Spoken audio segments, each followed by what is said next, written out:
Hey, I love you for sitting here and watching me in the same top a third time. But that means I'm going to change it. But I've learned you don't care what I wear. You want to know what I have to say, which is just awesome. If you subscribed, thank you. If you are new, please subscribe and get used to the fact that this is me, all right? Right. So media has been disrupted in many ways, but I think the people who have yet to be disrupted are the people who work in media or the people who hope to work in media, especially traditional media. Digital is a whole other conversation. And just going back to the whole issue of Nation Media Group and the very difficult, bold, very shattering decision they made a couple of weeks ago, is a lot of us who work in media are spoilt, okay? And that's a problem of having a job where you think that your little celebrity and stardom is real currency, because it isn't. I'm not a politician. I don't tell you what you want to hear. I tell you what you need to hear. Let me go back to my own career, because I don't know how else to explain this. When I joined Capital, I was an intern for about 6 months. Capital was probably just about 9 months old. And I remember even back then, every client, every LPO was a moment of celebration, because you understood salaries will be paid, we can stay, we can grow, we can do this, we can do that. The problem with joining an organization that's already, taken off is that it's a given that you're making money. Let me go back to my first day at KISS. When I showed up at Lion Place on the 3rd floor, I remember there was no paint on the wall, and when I got into the studio, there's still wires sticking out of the floor. But more than that, what I acutely remember is when I got on air, I'll never forget my first advertisers. Tusker sponsored the news. The news was brought by Tusker. Lone Erungu was my news reader. And I remember that was a client we were just in love with. And I still think, even today as Radio Africa, we've had our moments with the EABL, but we have a lot of time for EABL. Pilsner was a very big supporter of not just myself, but of the station.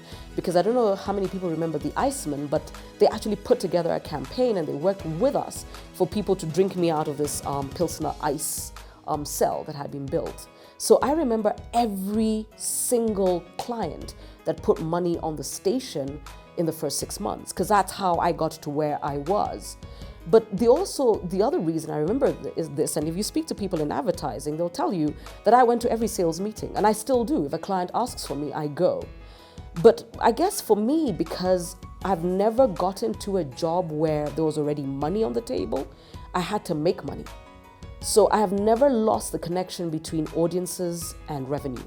And even now, and there's a lot of people who get very prickly when I tell them, if you're going to talk to me between 8 in the morning and 5 in the evening, you've got to be one of two.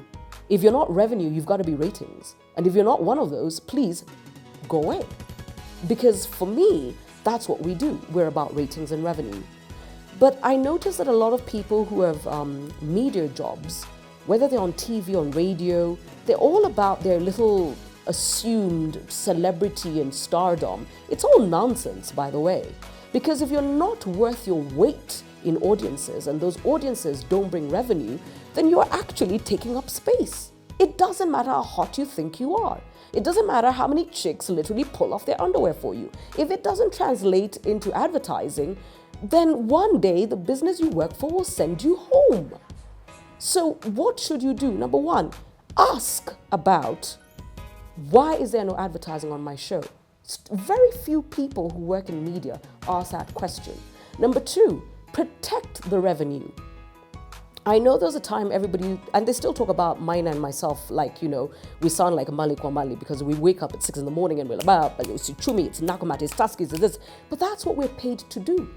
We are de facto brand managers, because a brand manager can't be on the radio station to sell his fuel station, his phone, his supermarket, his bank.